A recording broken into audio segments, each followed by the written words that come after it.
হিন্দু সম্প্রদায়কে খ্রিস্টানে রূপান্তরিত করা যাবে না, মুসলমানের রূপান্তরিত করা যাবে না।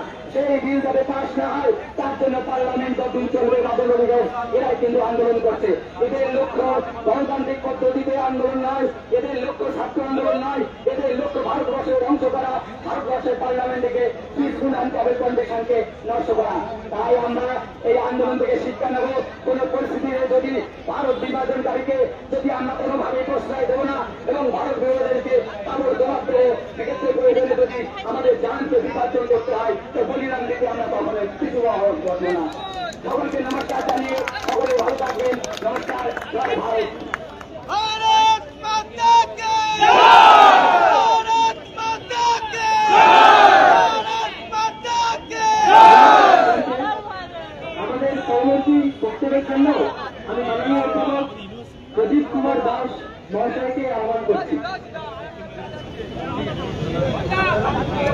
আজকের এই বিক্ষোভ মিছিলে আমাদের মধ্যে উপস্থিত আছে আমাদের রাজ্যের এবিআরএসএম এর উচ্চশিক্ষা সভাপতি মাননীয় সঞ্জীব দাস, আমাদের মধ্যে উপস্থিত আছেন এবিআরএসএম স্কুল শিক্ষা দপ্তরের মাননীয় সম্পাদক অভিদা, আমাদের মধ্যে উপস্থিত আছেন শান্তনু দাস, আমাদের মধ্যে উপস্থিত আছেন বিপুলদা থেকে শুরু করে রাজ্য নেতৃত্ব এবং ছাত্র এবিভিপির সমস্ত কার্যকর্তা, রাজ্য নেতৃত্ব, মঞ্চের সামনে উপস্থিত শ্রদ্ধেয় শিক্ষক, শিক্ষাকর্মী এবং সেই সঙ্গে তরুণ প্রজন্মের রাষ্ট্রবাদী ছাত্র সমাজ। আমাদেরকে একটা জিনিস মাথায় রাখতে হবে, আমরা যেন কখনোই ভুলে না যাই যে ভারতবর্ষের মাটি থেকে মুসলিম লীগের জিন্নার দল হারিয়ে যায়নি। তারা সব সময় সুযোগ খুঁজছে ভারতবর্ষের অখণ্ডতাকে, ভারতবর্ষের ঐক্যকে, ভারতবর্ষের প্রগতিকে, ভারতবর্ষের উন্নয়নকে ক্রমশ ধ্বংস করার জন্য চক্রান্ত করছে। আর সেই চক্রান্তের চূড়ান্ত পরিণতি আমরা কিছুদিন আগে কলকাতার দিল্লির ময়দানে দেখতে পেলাম।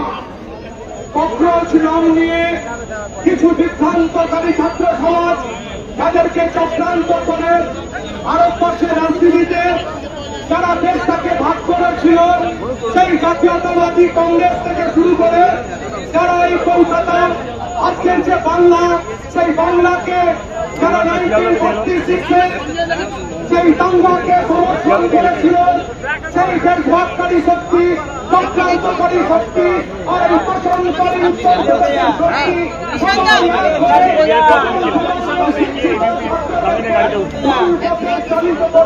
দেশের মধ্যে আবার নতুন করে সৃষ্টি করতে চাইছে।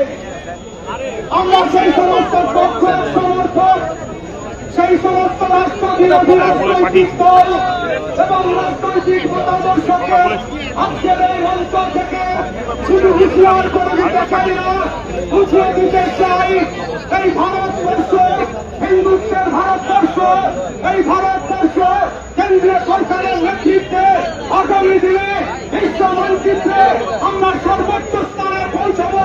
আর সেই সর্বোচ্চ স্থানে পৌঁছানোর ক্ষেত্রে কেউ যদি প্রতিবন্ধকতা সৃষ্টি করে আমাদের সামনে দাঁড়ায়, সারা ভারতবর্ষের রাষ্ট্রবাদী তরুণ প্রজন্মের শিক্ষক ছাত্র থেকে শুরু করে তরুণ প্রজন্ম সেই ব্যবস্থা রুখে দেওয়ার ক্ষমতা রাখে। তাই তো বাংলার মানুষ আজকে পশ্চিম বাংলায় যে রাষ্ট্রবাদী মানসিকতার উত্থান ঘটিয়েছেন, আর এই রাষ্ট্রবাদী চিন্তা চেতনাকে আগামী দিনে বিশ্বের মানচিত্রে ভারতবর্ষের অখণ্ডতাকে ধরে রাখার জন্য সাহায্য করছেন। আজকের এই আন্দোলন সেই সমস্ত সেতু মেকুদের বুঝিয়ে দিতে চাই, পশ্চিম বাংলার মাটি ভারতবর্ষের মাটি, প্রত্যেকটি জনগণের মাটি, রাষ্ট্রবাদীদের মাটি। আর এই রাষ্ট্রবাদীদের মাটিকে আর কখনোই খণ্ডিত করা যাবে না। যতই চক্রান্ত হোক, সেই চক্রান্ত রূপে দেওয়ার জন্য পশ্চিম বাংলার শিক্ষিত প্রজন্ম, পশ্চিম বাংলার এবিভিপির নেতৃত্ব কার্যকর্তা, তরুণ প্রজন্মের ছাত্র থেকে শুরু করে আমাদের শিক্ষক সমাজ, আমরা যেভাবে আজকে পথে নেমেছি সেই কর্তব্যদেরকে বুঝিয়ে দিতে চাই।